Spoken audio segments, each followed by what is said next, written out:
आप सभी को मेरा नमस्कार। मैं परवीन सोनी अपने YouTube चैनल पर आप सभी का स्वागत करता हूं और आज की इस वीडियो में हम बात करेंगे एचपीएससी पीजीटी भर्ती के इंटरव्यू के संबंध में। और जैसा कि मैंने आपसे वादा किया था कि एचपीएससी पीजीटी के इंटरव्यू की तैयारी के लिए एक ऐसी सीरीज हम चलाएंगे जिसके हर एक एपिसोड में ऐसे नायाब हीरे, ऐसे बेहतरीन कैंडिडेट मैं लेके आऊंगा जिनका सब्जेक्ट नॉलेज टेस्ट भी बहुत अच्छा गया है और जिनका इंटरव्यू भी बेहतरीन गया है। तो आज के इस तीसरे एपिसोड में हमारे साथ दीपक सर हैं, पॉलिटिकल साइंस इनका सब्जेक्ट है और मुझे बहुत ज़्यादा खुशी ये हो रही है इनका इंट्रोडक्शन करवाते हुए कि ये फर्स्ट रैंक इन्होंने हासिल किया है एचपीएससी पीजीटी पॉलिटिकल साइंस में, यानी टॉपर ये रहे हैं सब्जेक्ट के। तो सर सबसे पहले आपका नमस्कार सर, मैं बहुत बहुत स्वागत करता हूं अपने यूट्यूब चैनल पर। Thank you Praveen sir. Sir सबसे पहले आपका सर परिचय चाहूंगा ताकि व्यूअर्स को पता चले आपके बारे में सर। जी सर, मेरा नाम दीपक है और अभी मैं currently I am working as a PGT in political science in a prestigious institution Karnal और I qualified UGC NET 2 times और अभी मेरा जो सिलेक्शन हुआ है एचपीएससी के through PGT in political science में हुआ है। और मैं तो एक बात और सबसे पहले कहना चाहूंगा कि मेरे को जितनी भी जानकारी मिली है सबसे बढ़िया और गाइडेंस जो मिली है वो प्रवीण सर के यूट्यूब चैनल से मिली है। एक मेरे बहुत अच्छे दोस्त हैं, वो दिल्ली पढ़ाते हैं, वो भी government lecturer in the history है, नरेंद्र सर। उन्होंने मेरे को रेफरेंस दिया था कि आप इस यूट्यूब चैनल को फॉलो कीजिए और आपको अच्छी और सटीक जानकारी मिलेगी। तो जितना मेरे को चाहिए था उतना मेरे को मिला है आपके यूट्यूब चैनल के माध्यम से। Thank you sir. तो thank you so much sir. Thank you जी सर, मैं सर, जी सर। आभारी हूँ सर मैं आपके प्यार का। और सर इंटरव्यू के बारे में हम बात करेंगे सर, क्योंकि बहुत सारे जी सवाल सर। ऐसे आए हैं कि इंटरव्यू में हेल्प मिल सके कैंडिडेट को, इंटरव्यू की पूरी प्रोसेस को जानना चाहते हैं कैंडिडेट। तो जब सर आप इंटरव्यू के लिए गए थे तो सबसे पहले तो आपने स्लिप उठा के कमेटी का चूज आपने किया था कि ये कमेटी मेरी है। तो जैसे आप जी सर। उसमें रूम में कमेटी के पास आपने एंट्री की थी तो एंट्री से लेके सर एग्जिट तक जब आप बाहर आए जी तो सर। पूरा अनुभव सर आपका हम अच्छे से जानना चाहेंगे सर, उसके बारे में बताएं दीपक सर। जी सर, जी सर, जी सर। मेरा अनुभव बड़ा शानदार रहा और जिस दिन मेरा इंटरव्यू हुआ था, इंटरव्यू होने के बाद मैंने आपका जो टेलीग्राम चैनल है उसमें ये भी लिखा था, मेरा सिलेक्शन हो या ना हो, पर मेरे को पूरा सैटिस्फैक्शन है कि मैं एक अच्छे प्रोसीजर को फॉलो करते हुए वहां तक पहुंचा हूँ। जी और इंटरव्यू बड़ा ही सैटिस्फैक्टरी रहा। वहां पे क्या होता है कि जब आपको आपका बोर्ड अलॉट किया जाता है तो उस टाइम में आपके जो आइडेंटिफिकेशन, आपसे रिलेटेड जो भी पर्सनल इंफॉर्मेशन है वो सारी की सारी हाइड कर ली जाती हैं। जी जस्ट आपके पास एक चेस्ट नंबर होता है in the forms of the numbering. जैसे आप एंटर करते हो तो वहां पे 4 पर्सन होते हैं। मेरे को जो लगा, 2 सब्जेक्ट एक्सपर्ट्स होते हैं, एक बोर्ड मेंबर होता है और एक वो साइकोलॉजिस्ट, आई थिंक सो, ऐसा ही कुछ होता है। तो व्हेन यू एंटर, तो एंटर करने के बाद उनका पहला क्वेश्चन तो यही होता है कि you tell me something about yourself. और ये इंग्लिश और हिंदी का कोई ज्यादा नहीं है, जिसका लैंग्वेज में आप ज्यादा कंफर्टेबल हो उसी में आप आंसर दो, तो उनको कोई प्रॉब्लम नहीं है। तो मेरा मीडियम इंग्लिश था, कुछ फेसेस मैंने हिंदी के भी यूज किए थे, उसमें कोई ऐसा प्रॉब्लम नहीं है। तो उसमें मैंने बस यही बताया था कि मैंने पीजी किस ईयर में किया है और उसके बाद अभी मैं करंटली क्या कर रहा हूँ। फिर वो जो बोर्ड मेंबर थे उसने मेरे को एक हाइपोथेटिकल कंडीशन दी कि सपोज कीजिए कि आपके स्कूल के अंदर 40 स्टूडेंट हैं जो +1 में आ रहे हैं, जिसमें 30 मेडिकल और नॉन मेडिकल लेना चाहते हैं, पर as a being a teacher of political science, तो how will you attract the student for your subject. तो मैंने यही बताया कि जो अगर मेरा सब्जेक्ट जो पॉलिटिकल साइंस है, पहली बात तो मैं किसी को फोर्स नहीं करूंगा, मैं उन बच्चों की काउंसलिंग करूंगा, उनको बस सिंपली ये बताऊंगा कि अगर आप पॉलिटिकल साइंस पढ़ते हो तो आपके पास जो कैरियर अपॉर्चुनिटीज हैं वो क्या हैं, पॉलिटिकल साइंस पढ़ने के फायदे क्या हैं। फिर जो एजुकेशनिस्ट थी उन्होंने साइकोलॉजिस्ट और प्लस एजुकेशन से रिलेटेड, तो उन्होंने मेरे से एक ही बात पूछी थी कि जो आपके स्टूडेंट है आप उनको इन्वॉल्व कैसे करोगे सोशल वेलफेयर में, क्योंकि अभी बहुत डिग्रेडेशन हो रही है मॉरल वैल्यूज की। तो मैंने उनको बताया था कि हम उनको कम्युनिटी सर्विसेज के अंदर इंगेज कर सकते हैं। जैसे जिस स्कूल में मैं पढ़ा रहा हूँ वहाँ पे बहुत सारे ऐसे प्रोग्राम्स होते हैं जहाँ पे बच्चों को स्लम्स में ले जाया जाता है या फिर ऑर्फेंज हाउस में ले जाता है, डोनेशन कराते हैं, चैरिटी कराते हैं, तो वो सारी बातें हुई थी। फिर दोबारा से बोर्ड मेंबर ने पूछा था कि भाई अभी आप पढ़ा रहे हो तो आपका सबसे बड़ा चैलेंज क्या है। तो मैंने तो यही बोला था कि देखो, आप टीचर हो तो आम व्यक्ति तो नहीं हो, और as a being a teacher आपके पास हमेशा चैलेंज रहते हैं। तो अभी जो मेरे को लगता है कि मोबाइल जो एडिक्शन है वो सबसे बड़ी एक प्रॉब्लम है बच्चों के लिए, फिर वो जो वहाँ पे साइकोलॉजिस्ट थी उसने बोला तो टीचरों के ऊपर भी ब्लेम है। मतलब ऑफ कोर्स मैम ये हर एक पर्सन के लिए बड़ा चैलेंज है, उसको ओवरकम कैसे कर सकते हैं? तो मैंने यही बोला था कि भाई क्लास को बहुत इंटरेस्टिंग बनाएंगे तो हम इस चैलेंज को ओवरकम कर सकते हैं, पर ये एक बहुत बड़ा चैलेंज है क्योंकि अभी हर एक बच्चे के पास मोबाइल फोन है। फिर उन्होंने जो बोर्ड मेंबर थे उन्होंने सब्जेक्ट एक्सपर्ट की तरफ इशारा किया दिया, यू आस्क द क्वेश्चन। अब सब्जेक्ट क्वेश्चन उन्होंने बड़े सिंपल से स्टार्ट किए, जैसे हर एक पर्सन को पता है what do you mean by fundamental duties क्या होती हैं, कब ऐड ऑन की गई, उसको लेके बहुत सारी बातें उन्होंने मेरे से पूछी जो फैक्चुअल थे, फैक्ट्स के आधार पे थे, वो मेरे को रटे हुए थे। ये उसी तरह से ताकि बस जैसे पूछा और मैंने आंसर दे दिया। फिर उन्होंने मेरे से कुछ ऐसे क्वेश्चन पूछे हैं जहाँ पे I need to think about it कि भाई कौन सी ऐसी फंडामेंटल ड्यूटीज है जो कॉन्स्टिट्यूशन में ऐड होनी चाहिए, क्या रिमूव करना चाहिए, क्या चेंजेस आपको लगता है। तो वहां पे मेरे को थोड़ा सा रुकना पड़ा और सोचने के लिए मजबूर किया गया कि भाई आप बताइए। तो मैंने उनको ये बताया जो मेरे को समझ में आया, जैसे कि भाई राइट टू वोट कंपलसरी होना चाहिए, जैसे इनकम टैक्स कंपलसरी होना चाहिए। तो ये सारी बातें हुई। फिर उस मैडम ने मेरे से कुछ और सब्जेक्ट के क्वेश्चन पूछे और मेरे को एक ऐसे लेवल पे ले जाके छोड़ा जहाँ पे मैं ब्लैंक था। रियली मतलब ये एक्सेप्ट करने वाली बात है। तो मैं वहां पे ब्लैंक था। जी सर। तो वहां पे सब्जेक्ट एक्सपर्ट्स के जो सब्जेक्ट्स है आपका उसी से रिलेटेड वो क्वेश्चन पूछते हैं।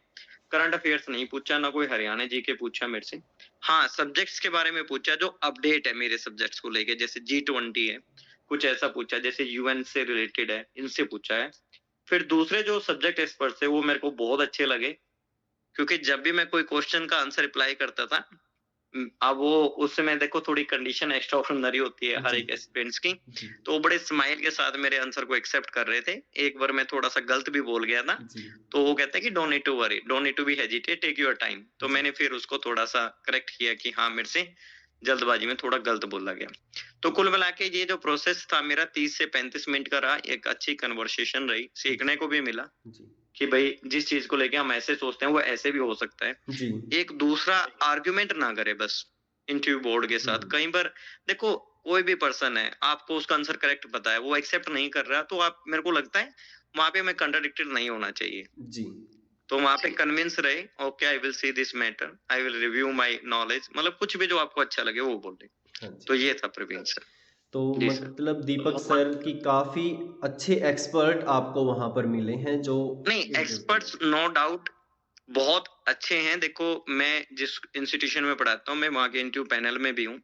वो डिफरेंस आपको तब फील होता है जब आप टेबल के इस साइड या उस साइड होते हो। तो अच्छे एक्सपर्ट्स उन्होंने बुला रखे हैं और मेरे को लगता है कॉलेज कैडर के ही वो टीचर हैं, असिस्टेंट प्रोफेसर हैं और मतलब अच्छे नोन है अपने सब्जेक्ट्स के, क्योंकि मेरे को भी लगता है कि मेरा सब्जेक्ट मेरे को अच्छे से आता है पर मेरे को भी एक लेवल पे ले जाके उन्होंने छोड़ दिया कि भाई यू नीड टू लर्न है। जी सर।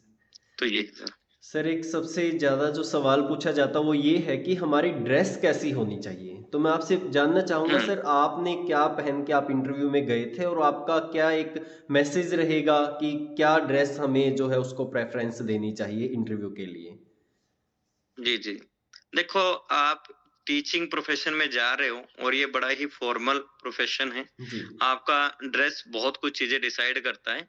तो मैंने तो फॉर्मल पैंट और शर्ट यही डाला है। जैसे अभी विंटर है तो आप ब्लेजर डाल सकते हो, फॉर्मल कोट डाल सकते हो, टाई लगा सकते हो। लेडीज के लिए पहले मैंने भी आपका वो इंटरव्यू प्रोसेस देखा था कि भाई किस तरह का ड्रेस कोड होना चाहिए। तो लेडीज के लिए मेरे को लगता है कि भाई अगर वो साड़ी डाले, सूट सलवार डाले, जैसे भी मतलब सिंपल, जितना हाई फाई नहीं होना चाहिए। और जैसे हमारे ग्रुप की बहुत सारी लेडीज मैंने वहां पे नोटिस किया तो वो सिंपल ड्रेस में ही आए हुए थे और जो फॉर्मल ड्रेस होती है हमारी जो हिंदुस्तानी कल्चर है उसके अनुसार। जी सर, मीडियम तो ड्रेस कोड फॉर्मल होना चाहिए। हाँ जी। तो सर एक मीडियम का हिंदी और इंग्लिश का वैसे आपने बता ही दिया है, लेकिन क्वेश्चन बहुत ये आ रहा है कि मीडियम हम कैसा रखें, तो आप इस पे क्या कहेंगे दीपक सर? देखो सर, मेरे को जो लगता है अगर कोई बेसिक क्वेश्चन है आपसे रिलेटेड है कि आपने पीजी कब किया, है ना जी, और देखो थोड़ा अगर आप इंग्लिश फ्रेसेस यूज कर सकते हो तो इट्स अ बेटर, नहीं कर सकते हो तो मेरे एक साथी और हैं वो सिलेक्ट हुए हैं, बिल्कुल हिंदी मीडियम है, कोई ऐसी प्रॉब्लम नहीं है। जिस आपका कम्युनिकेशन स्किल्स है, अब जैसे हम देखो वैसे तो हरियाणा के हैं और हमारा हरियाणवी टोन आता भी है। अब तो देखो मैं तो कई साल से इस प्रोफेशन में हूँ तो बहुत कुछ इम्प्रूव भी किया अपना कम्युनिकेशन स्किल्स। तो मेरे को लगता है थोड़ी फॉर्मल लैंग्वेज हो तो फार मच बेटर है। इंग्लिश का कोई ऐसा हुआ नहीं है और मेरे को लगता नहीं जी सर। कि भाई इंग्लिश को लेके वो आपके मार्क्स डिडक्ट करेंगे। हाँ, इंग्लिश क्या होगा तो शायद वो उसमें तो वो फॉलो करें।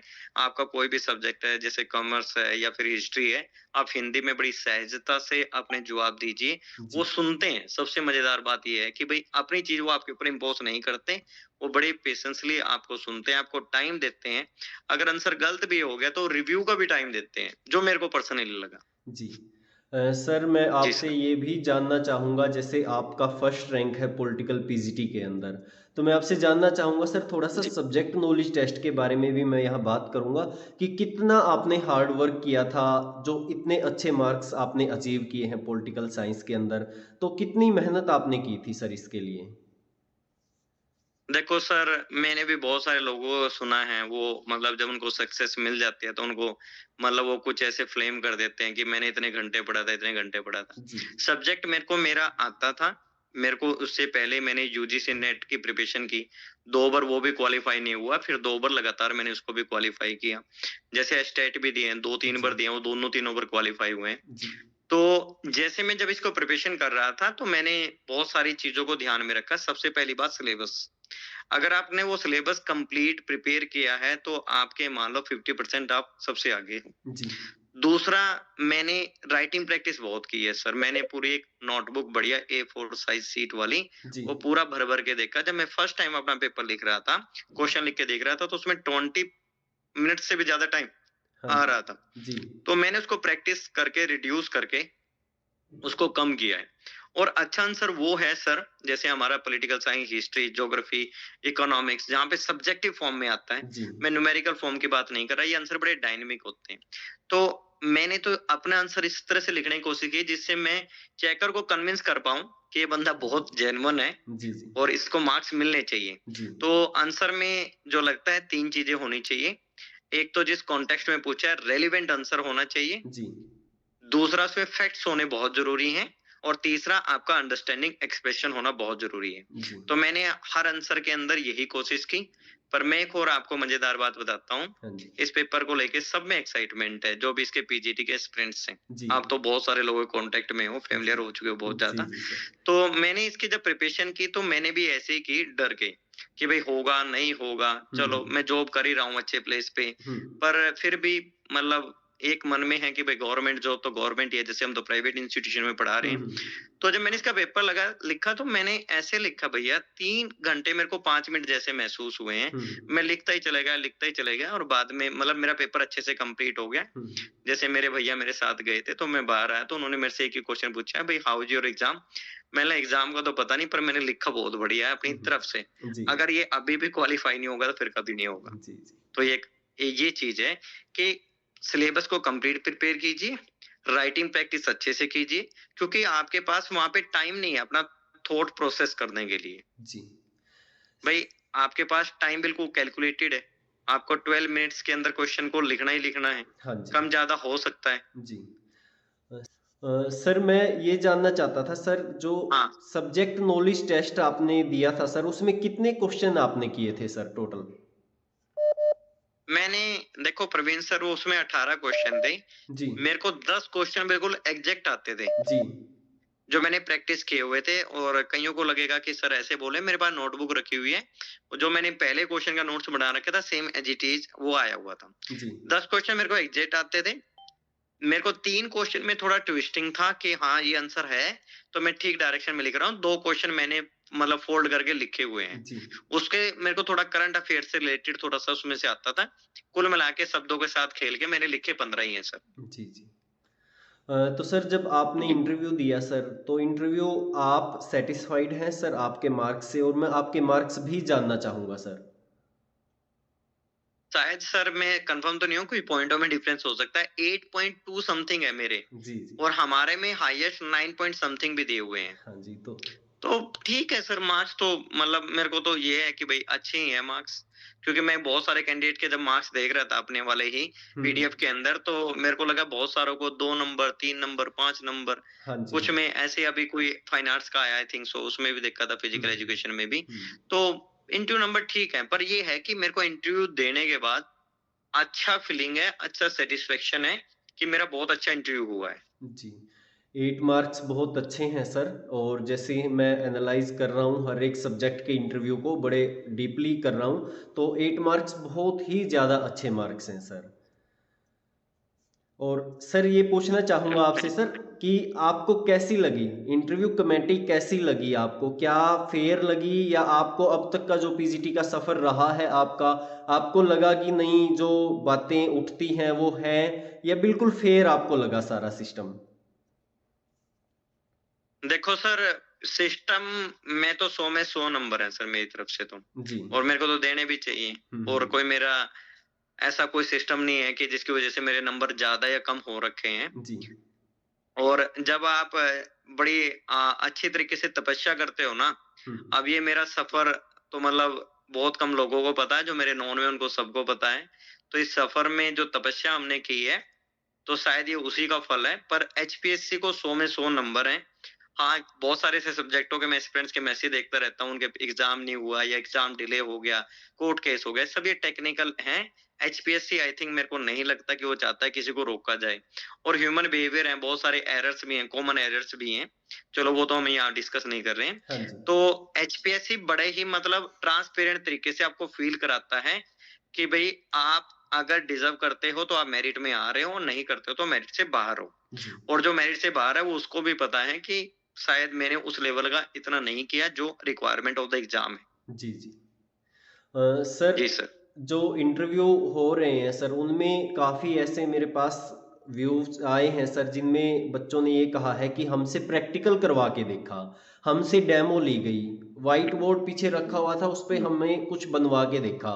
तो आपका क्या अनुभव रहा है सर? आपसे कुछ उन्होंने डेमो के टाइप्स में कुछ करवाया है, या वो करवा रहे हैं ऐसा कैंडिडेट से सर?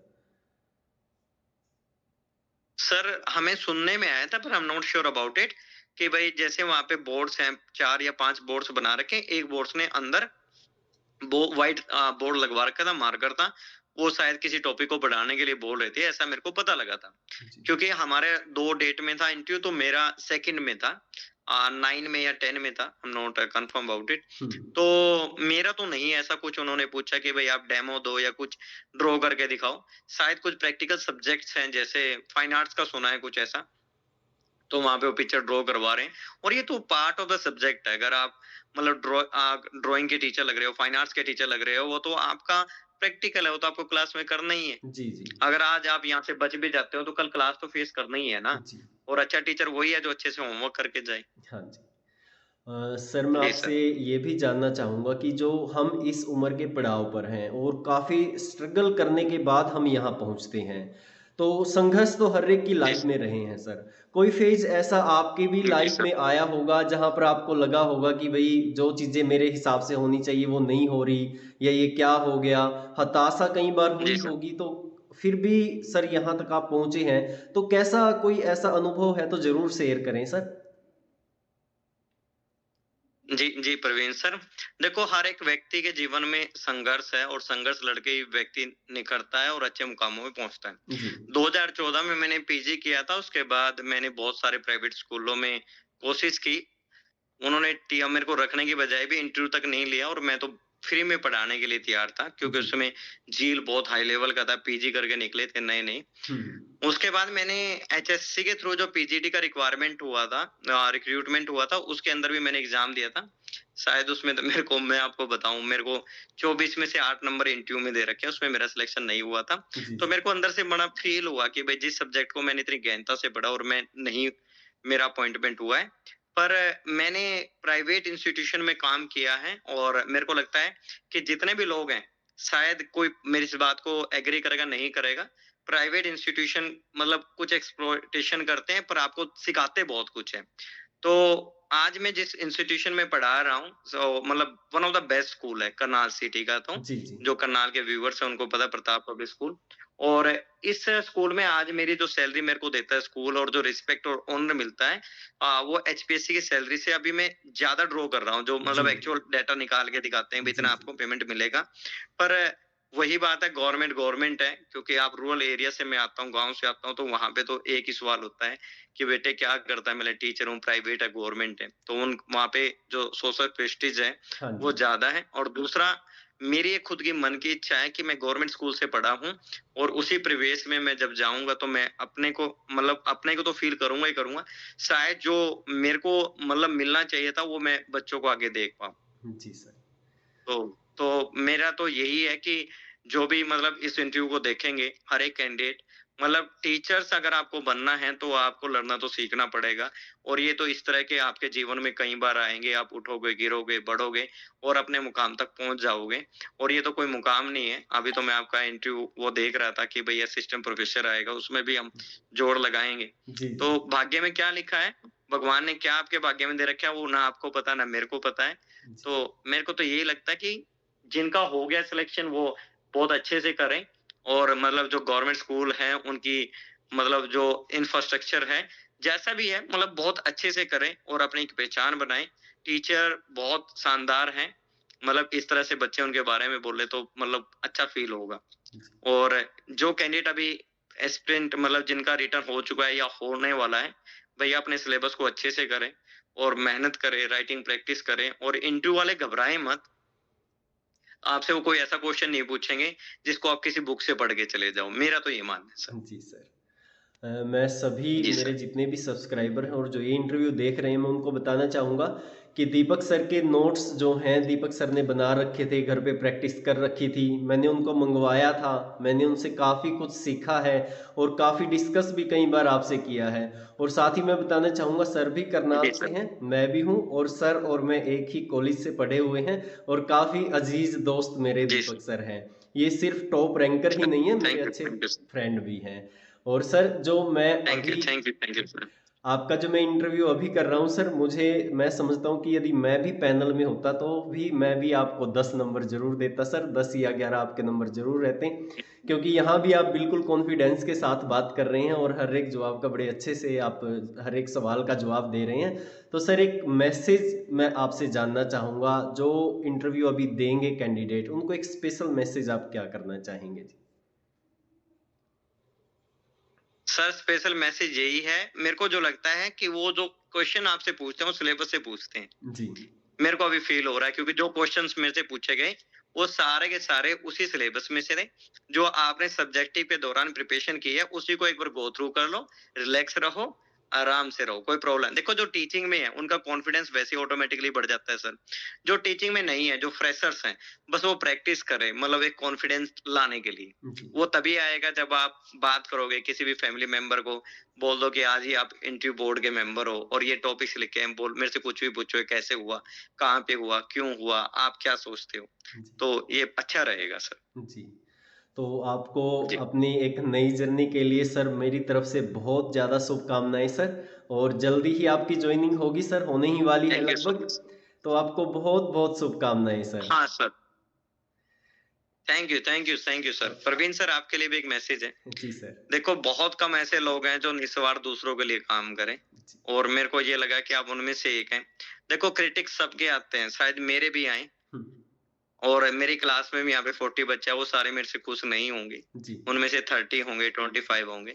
पर अगर एक व्यक्ति को भी आपसे कोई फ़ायदा हो रहा है, तो वो बहुत बड़ी बात है। आज के टाइम में देखो सेल्फ इंटरेस्ट के लिए सब काम करते हैं, जी सर। कॉमन इंटरेस्ट के लिए बहुत कम काम करते हाँ हैं। जी। तो you are doing wonderful job तो आपका भी थैंक यू मेरी तरफ से। Thank you sir. और सर मैं यही है, ओके। मेरा यही होता है कि हेल्प हो सके। देखिए जिसे आगे जाना है, जिसका सिलेक्शन होना वो तो होना ही है, लेकिन हेल्प कर देंगे तो कोई ऐसा नहीं होता जी, कि जी, जी। उसका हो जाएगा और हमारा रह जाएगा। वो तो सर आपकी क्वालिटी है आपके अंदर, वो तो आपको आगे लेके जाएगी ही जाएगी। और मैं बड़ा खुश होता हूँ सर इस चीज़ जी। को देख करके कि कितने पढ़े लिखे कैंडिडेट्स सिलेक्ट हो रहे हैं पीजीटी के लिए, नेट क्वालिफाई है, अच्छा लंबा एक्सपीरियंस है हाँ। टीचिंग का। तो मैं बिल्कुल ये श्योर हूँ कि जो ये पैदा करेंगे ना आगे जाके अपने स्टूडेंट्स को, वो नायाब हीरे होंगे सर, जो स्टूडेंट्स को ये पढ़ाएँगे। क्योंकि मुझे लगता नहीं कि बिल्कुल, इनको एक दिन बिल्कुल भी सर। इनको बुक उठाने की ज़रूरत पड़ेगी। इतना इनमें टैलेंट है, इतनी योग्यता है। मैंने पहले भी इंटरव्यू लिए हैं सर, 2 एपिसोड हो चुके हैं। कविता मैम का लिया था, वो भी बहुत अच्छी उनकी जो एजुकेशन थी, और अभिनव सर थे उनकी भी एजुकेशन बहुत अच्छी थी, और आपके भी नेट हुँ। क्वालिफाई है। अच्छा, बहुत अच्छा नॉलेज आपका सब्जेक्ट का है सर। तो मैं बड़ा खुश हूँ इस चीज़ से कि कितने अच्छे टीचर जो हैं वो आगे जाके बच्चों को पढ़ाएँगे। और बहुत थैंक यू एक बार फिर से जी सर सर। आपका। आपने बहुत अच्छा मार्गदर्शन किया है सर ओके कैंडिडेट्स ओके का। Sir, okay sir. Thank you sir. Thank you so much brother. Okay. Okay sir, okay.